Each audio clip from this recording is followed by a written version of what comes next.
April 1944. High above the Pacific, a formation of Japanese fighter pilots circled lazily, scanning the horizon for intruders. Then, through the thin haze, they saw a vast silver shape glinting in the morning light, moving with the slow, deliberate rhythm of something too large to belong in the sky. One of the younger pilots laughed over the radio, his voice light with disbelief. "It's like a flying brick," he said. The others joined in. To them, it was a joke, a ridiculous machine too heavy to fight, too slow to run, too big to hide. None of them could imagine that this bulky, gleaming shape would soon erase their cities from the map. The Japanese Air Force had ruled the skies of Asia for nearly a decade. The Mitsubishi Zero was the symbol of their dominance, agile, elegant, and deadly. Japanese pilots believed that skill and courage would always defeat machinery and mass. It was an idea born from centuries of tradition that the warrior's spirit could overcome any weapon. Across the ocean in Kansas, the Americans were proving them wrong. Boeing engineers were building something that looked absurd by every conventional measure of aircraft design. It was enormous, pressurized, electrically armed, and powered by engines so powerful they threatened to tear the wings apart. It was a machine not of grace but of logic, built not to turn faster, but to fly higher, farther, and carry more destruction than anything ever imagined. On test flights over Wichita, the engineers joked that it was less an airplane than a city with wings. The Boeing B-29 Superfortress weighed more than 60 tons fully loaded, and its four Wright R3350 engines each produced over 2,000 horsepower. It was the most complex aircraft ever built, with over 140,000 individual parts, a fully pressurized cabin, and a central fire control system that could direct 10.5 zero-caliber machine guns from a single sighting station. To Japanese intelligence, the first photos of the B-29 looked fake. "No one can fly such a thing," one analyst wrote. "Even if it leaves the ground, it will never reach Japan." But America's war was no longer about elegance or aesthetics. It was about industry, the transformation of raw metal oil and mathematics into unstoppable momentum. Where the Japanese built machines by hand, the Americans built them by the thousands. And in the summer of 1944, those machines began crossing the Pacific. The first B-29s to appear in the skies of the empire were based in China. They came from fields hacked out of jungle and mud, carrying tons of bombs over the Himalayas where winds ripped at their wings and engines overheated in the thin air. Many never returned. Those that did brought back grainy black and white photographs of the Japanese homeland cities that had never before seen an enemy aircraft now visible through bomb sites. For the Japanese High Command, it was a warning that the war was changing shape. For the pilots who had laughed at the flying brick, it was a glimpse of something they could not yet understand, an enemy that fought with factories instead of swords. By the time the first B-29 reached full operational strength, American commanders had already decided what it would become, the instrument of total destruction. Unlike the precision daylight raids over Europe, the Pacific offered no illusions. The B-29's purpose was not to fight enemy planes, but to erase the capacity for resistance itself. Each new engine shipment, each freshly riveted fuselage, moved the machine closer to that destiny. In the hangars of Saipan, technicians worked under floodlights, refitting planes that still smelled of assembly grease. They didn't speak of glory or revenge. They spoke of fuel ratios, bomb weights, and weather fronts. Their war would be measured in altitude tonnage and degrees Celsius.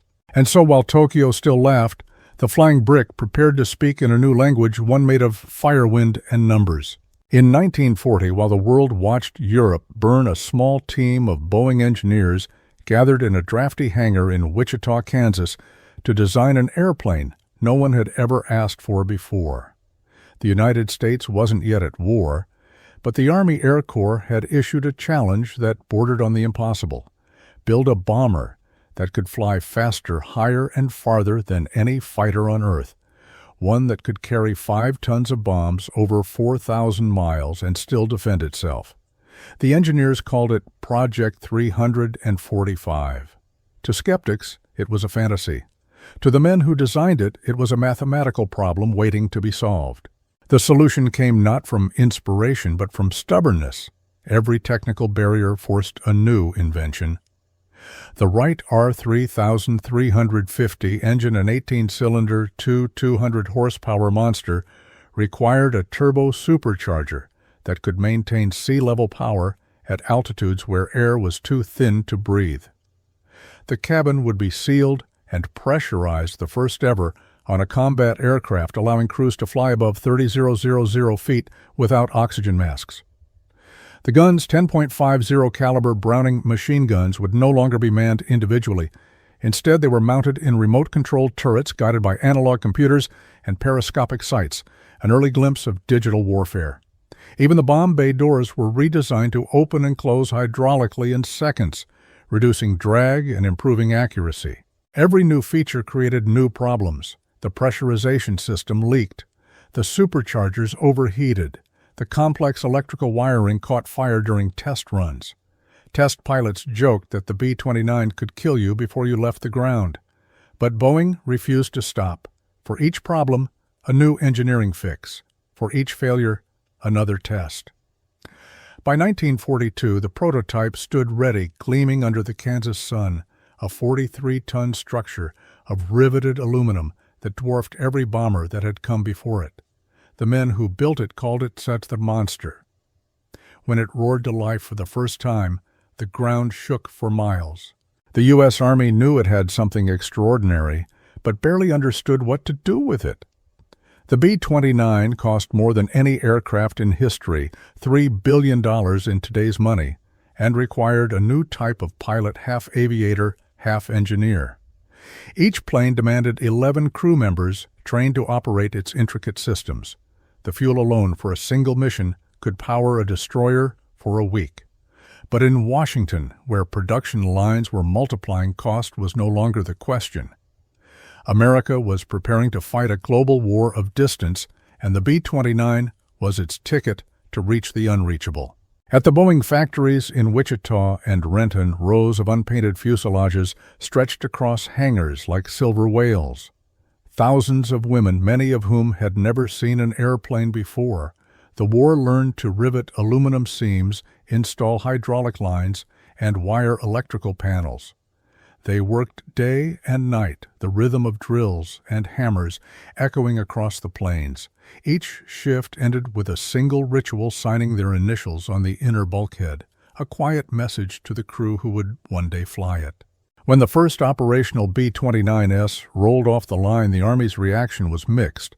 Generals were awed, pilots were intimidated, and mechanics were terrified. Training accidents were frequent, engines caught fire on takeoff, and early missions in India and China exposed every flaw of a design that was decades ahead of its materials. One crew member recalled watching a plane climb barely off the runway before an engine exploded in a burst of flame. It was too new, too complex, he said later. We were learning how to fly the future before the future was ready. But even as the accidents mounted, the numbers didn't lie. The B-29 could carry twice the load of a B-17, fly 1,000 miles farther, and reach altitudes untouched by enemy interceptors. It could drop 10,000 pounds of bombs on Tokyo from bases in India. It was more than an airplane.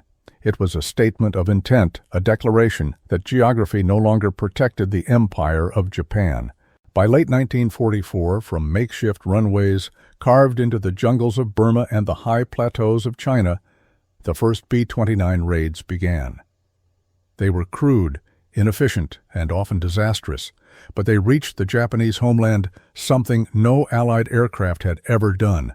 Crews battled jet streams that tore at their wings, freezing temperatures that turned instruments solid with ice, and mechanical failures that left engines trailing smoke over the Himalayas.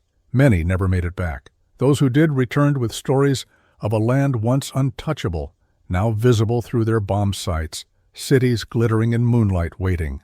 From Tokyo's Air Defense Headquarters came the first reports of the intruders. They were enormous, flying higher than radar could track, beyond the reach of the Zero. Searchlights stabbed uselessly at the sky. Anti-aircraft shells burst hundreds of meters below their targets.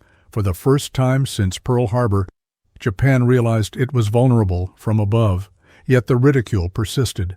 In the barracks and newspapers, they mocked the Americans' new machine, calling it the flying brick. They laughed because laughter was easier than fear. On June 15, 1944, the engines of 75 B-29s thundered across the plains of eastern India. It was just after dawn when they lifted into the humid air, their silver fuselages shimmering in the haze. Their target lay more than 500 miles away, the Yawata Steel Works on the southern tip of Japan, the heart of the empire's industrial lifeblood. For the first time in history, enemy aircraft were coming for the Japanese homeland. The American crews called it Operation Matterhorn. On paper, it was supposed to change the war. In reality, it would nearly break them. To reach Japan, the bombers first had to climb over the Himalayas. The pilots called it the Hump, the highest, most dangerous supply route in the world. Every gallon of fuel, every bomb, every spare part had to be flown from India to secret bases in western China, a logistical nightmare that consumed 10 tons of fuel for every 1 ton delivered. Yet morale was high. The B-29 had been built for this moment. Commanders spoke of precision strikes and strategic paralysis. The empire would be crippled without a single Marine ever touching Japanese soil. At 10,000 feet, turbulence rattled the bomb bays. At 25,000 feet, the oxygen masks iced over. At 30,000, the jet stream hit 200-mile-per-hour winds that tossed the bombers like driftwood and scattered their formations across the sky. By the time they reached Yawata, most could barely find their targets. The first bombs fell miles from the factory. Others missed completely. Only 1% of the total load struck the intended area. 6 aircraft were lost, not to enemy fire but to exhaustion, weather, and mechanical failure. Tokyo radio broadcast the results within hours. The American giants have arrived. The announcer sneered, but they are blind. Newspapers mocked the new bomber as an overbuilt failure, a monument to American arrogance. They cannot hit a city, one headline read. How will they ever hit a nation? On the streets of Osaka and Nagoya, civilians pointed skyward when contrails appeared and laughed. Too high, they said, too slow. But inside the Imperial Air Force, the tone was less certain. The Zero, once the pride of the skies, could barely reach the altitude of the intruders.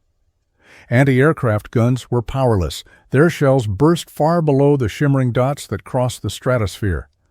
One commander warned Tokyo that these machines were not a curiosity, they were a promise.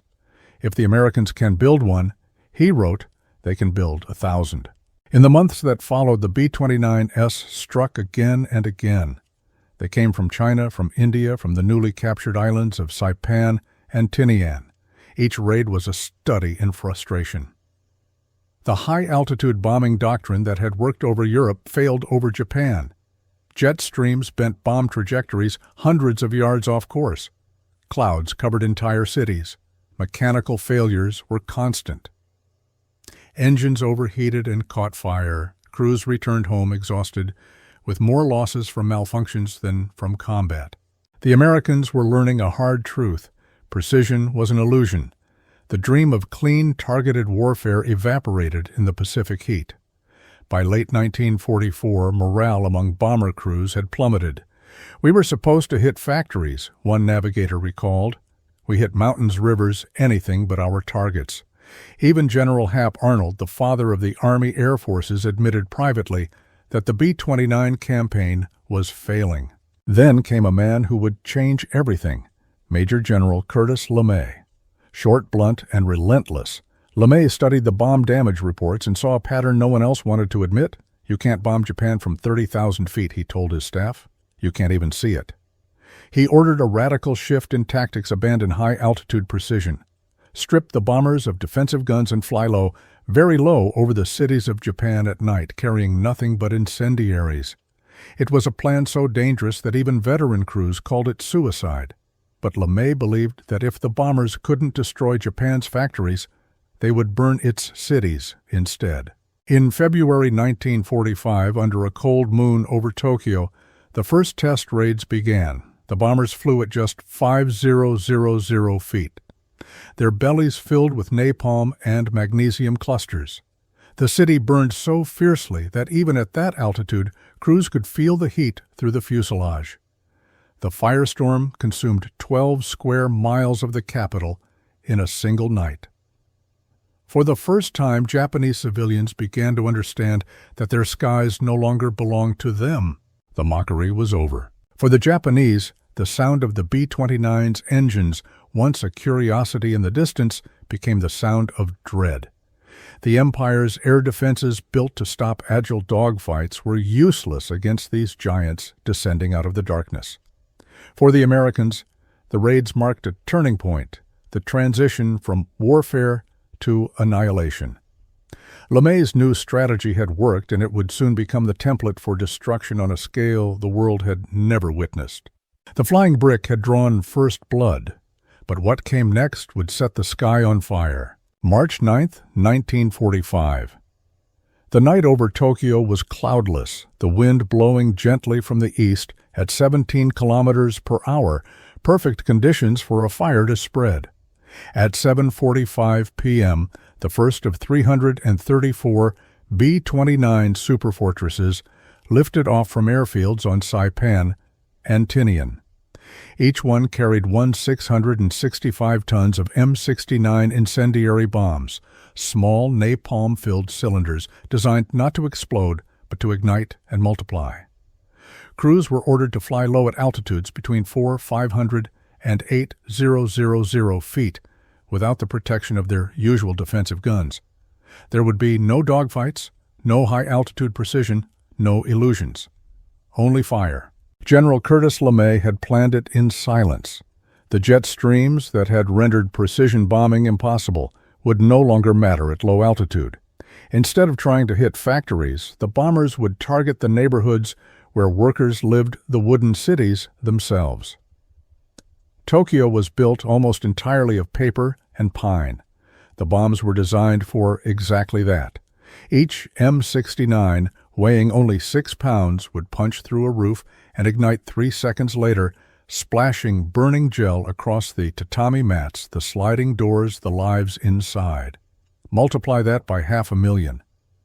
LeMay called it urban area bombing. History would call it something else.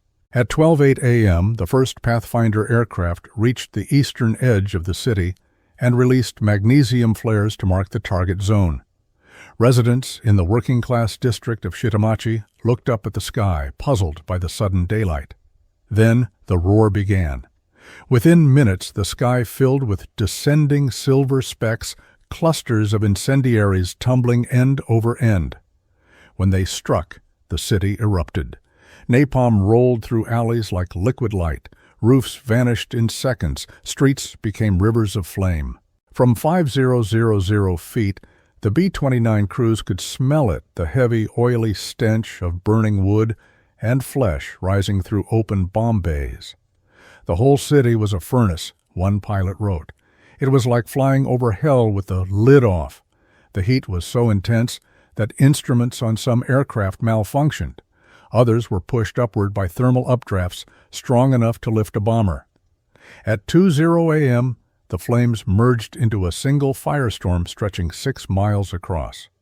The oxygen in entire neighborhoods was consumed in seconds, sucking the air from underground shelters and basements. People who had fled to the rivers found the water boiling. Below, there were no soldiers, no targets, no strategy, only civilians. Factory girls, students, grandparents, infants. The fire didn't distinguish between them. Survivor accounts would later describe the sound of thousands of screams blending into one. Mothers held children and ran until their hair caught fire. A police officer remembered watching his boots melt into the pavement as he tried to pull people from the flames. A woman wrote later, "I thought the sun had fallen. By dawn, Tokyo no longer existed. 16 square miles of the city, an area larger than Manhattan, had been reduced to ash. Over 100,000 people were dead, the majority burned alive in the open. Another million were homeless. The destruction exceeded that of Hiroshima and Nagasaki combined. Yet even in that moment, LeMay's plan was considered a success.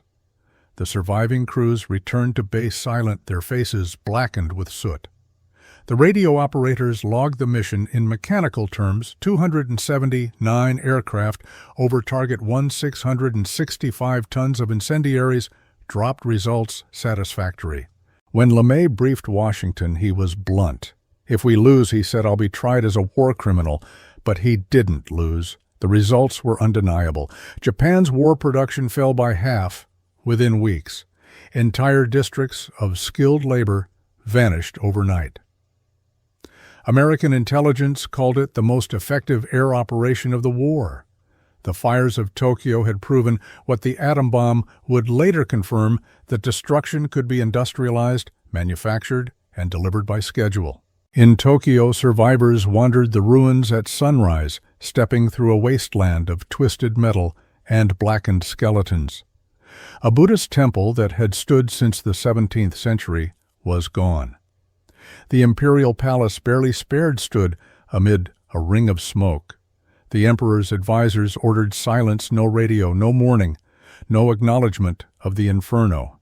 But everyone knew the unthinkable had arrived, and it had come not with invasion, but with engines humming above the clouds. For the B-29 crews, the images would never fade. Some spoke of pride in accomplishing what they were sent to do. Others never spoke of it again. One navigator said quietly years later, "We told ourselves it was war, but what I saw that night didn't look like war. It looked like the end of the world."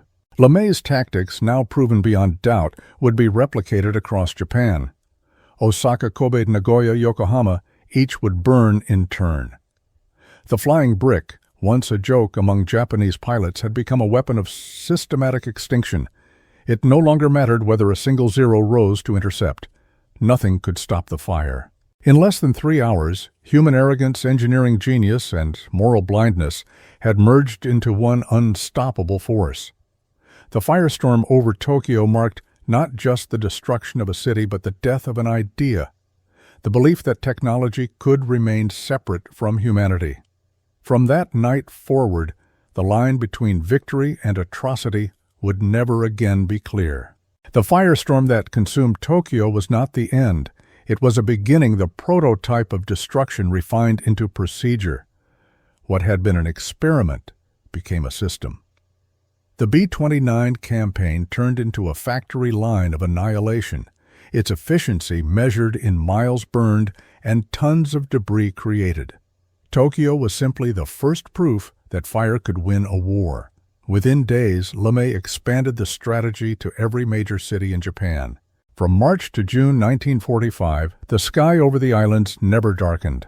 Every night, waves of B-29s rose from Saipan, Tinian, and Guam, their engines synchronized like the heartbeat of a vast machine. Their mission logs read like production orders: Kobe, Nagoya, Osaka, Yokohama, Kawasaki, Hiroshima, one after another, in a sequence that felt less like combat and more like a grim schedule. The goal was no longer to cripple industry, but to erase it entirely. Each raid followed the same choreography. Pathfinders dropped magnesium flares to mark the target zones. Then the main formations arrived, emptying their bellies of M69s, E46s, and clusters of white phosphorus. Cities built of cedar and bamboo became pyres within minutes. The heat from Osaka's raid reached 700 degrees Celsius, enough to melt iron railings. In Nagoya, the firestorm leapt across canals that were meant to serve as fire breaks. Yokohama burned for 2 full days. The numbers defied comprehension. In 90 days, 67 Japanese cities were destroyed. More than 500,000 people were killed. 5 million were left homeless. 40% of the nation's urban area ceased to exist. American bombers dropped nearly 100,000 tons of incendiaries, enough to blanket every square mile of Tokyo twice. Japan's war production, already strangled by blockade, fell by 70%. In the records of the 20th Air Force, these figures were called operational success metrics. To the people who lived beneath them, they were the measurement of despair. For the crews flying those missions, the routine became mechanical. They took off before dusk climbed into formation and watched the horizon bloom orange as far as they could see. At low altitude, the glow illuminated their cockpits, painting the crews in the reflected color of the flames below. The smell of smoke seeped into the bomb bays. Navigators used the outline of burning districts to confirm position. Over the intercom, voices grew quiet. "That's not the target," one bombardier whispered. "That's the whole city." Even among American commanders, unease grew. Reporters who visited the Marianas described rows of blackened bombers returning at dawn crews, stepping onto the tarmac in silence. There were no cheers, no celebrations. One colonel admitted privately, "We stopped fighting soldiers months ago. Now we're just burning names on a map." In Japan, the destruction produced a silence more profound than any victory. The imperial government censored photographs and banned public mourning, but the truth was visible in every direction. Towns reduced to charcoal power lines melted into the pavement. Entire families vanished. Train lines ran through landscapes of ash where no stations remained. Farmers plowed their fields beside the skeletons of factories. The survivors carried the weight of the fire in their bodies, burns hunger, the permanent cough of smoke inhalation. Letters recovered after the war spoke of a nation dissolving into disbelief. A teenage girl from Kobe wrote, "The sky used to be blue. Now I see it only in my dreams." A priest in Nagoya described the night his temple burned. "We prayed for rain, but the wind only laughed." A mother from Yokohama buried her child in a garden made of glass shards. "There were no flowers left," she wrote. Curtis LeMay, whose name would forever be tied to those nights, saw the results in photographs brought back by reconnaissance planes. He spread them across a table and studied them without emotion. His conclusion was simple. We are not fighting cities. We are fighting the ability to make war. And war is made by men who live in cities. His logic was brutal, unarguable, and entirely effective. By June, Japan's industrial network was shattered. No steel, no fuel, no aircraft. Yet the raids continued because the war machine had momentum. It no longer required justification, only maintenance. For Japanese pilots still defending the homeland, there was no defense left to offer. They scrambled into the air knowing they could not reach the altitude of the bombers. The Zero, once the symbol of supremacy, became a suicide weapon. Kamikaze squadrons were born from that desperation, not out of fanaticism alone, but from arithmetic. When you cannot climb, you dive. The firebombing campaign culminated in the destruction of 4 great cities. Within a single week, Toyama, Fukui, Kagoshima, and Hachioji each erased in less than 40 minutes. The bombers returned with film reels showing nothing but red clouds and drifting smoke. Analysts calculated that Japan had no remaining targets worth burning. In Washington, planners turned their attention to the atomic program. The age of precision had ended. The age of totality had begun. By the time the monsoon season arrived in July 1945, the American airmen were exhausted. They had flown through every form of weather, every moral boundary. They no longer spoke of victory or vengeance. They spoke of hours, fuel, and mission counts. "We flew to burn the world," one flight engineer said decades later, and the world burned easily. Above the Pacific, the contrails of the returning bombers lingered like pale scars across the dawn sky. Beneath them, Japan smoldered a nation, reshaped by fire, awaiting the next horror it could no longer imagine. While Japan's cities burned, another war was unfolding thousands of miles away, quieter, but no less decisive. A war fought in factories on drafting tables and along endless rail lines of American industry. The infernos that consumed Tokyo, Osaka, and Yokohama were not accidents of rage. They were engineered outcomes, the result of a system so vast that no single man could grasp its scale. The United States had not only built the E-29 Superfortress, It had built the infrastructure to wage destruction as an act of routine. The numbers alone bordered on the impossible. By 1945, American plants had produced three 970 B-29s, each one assembled from 141,000 parts, wired with 8 miles of electrical cable and powered by 4 engines the size of train locomotives. Each aircraft took 157,000 man-hours to build.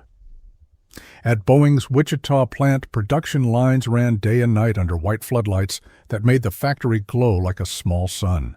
Women outnumbered men 3-to-1, wearing bandanas and overalls, riveting aluminum skins and testing hydraulic seals. Some had never been inside an airplane before the war. Others worked 12-hour shifts, returning home to sleep for 4 before coming back. A small brass plaque above the entrance read, "The faster we build them, the faster they come home." In Marietta, Georgia, and Renton, Washington, 2 more plants mirrored the same rhythm. Cargo trains arrived every hour carrying steel, copper, and rubber. In 1944 alone, American railways moved 40 million tons of aircraft components. Every piece fit into the next, like a single organism. Engines from Ohio propellers, from Connecticut bomb racks from California. By the time the fuselage reached the end of the line, it bore the fingerprints of thousands. To the men who designed the production flow, this was not chaos. It was the orchestration of a continent. Supporting the bombers required an empire of fuel and ammunition. Each B-29 mission burned an average of 6,000 gallons of high-octane aviation fuel. To sustain the nightly raids, the Pacific Fleet consumed more than 25 million gallons per month. Entire tanker convoys crossed the ocean just to feed the sky. The Lake City Arsenal in Missouri produced 30 million rounds of .50 caliber ammunition every 30 days, while chemical plants in Pennsylvania turned out 6,000 tons of napalm gel each week. By mid-1944, America was manufacturing enough explosives every month to equal all of Japan's wartime production combined. This industrial machine did not simply make war possible, it redefined what war meant. For the first time in history, destruction could be quantified, standardized, and reproduced on demand. A new form of warfare had emerged, one in which distance, manpower, and morality were reduced to logistics. Factories became the front lines, and workers became soldiers in overalls. The men who flew the bombers were only the final link in a chain that began in the mind of an engineer and ended in fire on the other side of the world. The scale of coordination bordered on mythic. The 20th Air Force operated out of Guam, Saipan, and Tinian, 3 small islands transformed into the largest airbase complex on Earth. Each airfield was carved from coral, its runways stretching 2 miles long to accommodate the 60-ton bombers. Engineers imported entire cement plants to the islands, paving over jungles and villages. Ships arrived daily carrying crates of spare engines, tires, and bombs. On Tinian alone, 58,000 Americans maintained a city dedicated solely to keeping the B-29s flying. There were bakeries, laundries, hospitals, and movie theaters, a civilization built for the singular purpose of sustaining destruction. Even the mathematics of bombing had become industrial. Planners at Guam calculated target grids using IBM punch card machines. Weather officers charted wind patterns across the Pacific using data compiled by thousands of meteorological balloons. When the bombers took off, their flight paths, altitudes, and payloads were the products of equations, not strategy in the traditional sense, but logistics transformed into destiny. Behind this machine stood minds that viewed war as an engineering challenge. General Hap Arnold, the commander of the Army Air Forces, once said, "The job of the Air Force is simple: make it impossible for the enemy to exist." Boeing's chief engineer Ed Wells described the B-29 as the most dangerous thing we ever built, not because of what it could do, but because it worked exactly as designed. The efficiency that defined American manufacturing had found its ultimate expression in fire. The cost was staggering, but America could afford it. The war consumed more aluminum than the rest of human history combined. Every day the United States spent $200 million on the air campaign, a sum greater than Japan's entire annual budget before the war. And yet the machinery never slowed. The farms of Kansas grew wheat for the workers who built bombers. The steel mills of Pittsburgh forged the wings that would drop napalm on Nagoya. 1,000 towns far from the front became quiet accomplices, their labor converted into heat and smoke half a world away. By the spring of 1945, the process had become self-sustaining. The B-29s no longer symbolized American might, they were American might. When one was lost, another rolled out of the factory within 48 hours. When a city was burned, maps were redrawn and new coordinates replaced the old. From the outside, it looked like victory. From within, it looked like perfection, the seamless union of science, discipline, and purpose. What no one could see, not in the bright hangars or the polished assembly lines, was how this perfection changed the meaning of power itself. War was no longer about courage or leadership. It was about systems that could not feel what they destroyed. The engineers who had dreamed of conquering the sky had succeeded, but in doing so, they had created something beyond control, an industry of apocalypse, where the end of one world was simply the output of another. When the engines finally stopped, the silence felt unnatural. The great airfields of the Pacific, once alive with motion and thunder, now stood in stillness under the tropical sun. Rows of B-29s sat wingtip to wingtip, their silver skins dulled by salt and soot. The men who had flown them walked between the aircraft without speaking, as if afraid to disturb the quiet they had created. The war was over, but the echoes of what they had done lingered in every gust of wind that swept across the runway. Japan had surrendered. The emperor's voice, carried by radio to a shattered nation, had declared the unthinkable. The divine empire would lay down its arms.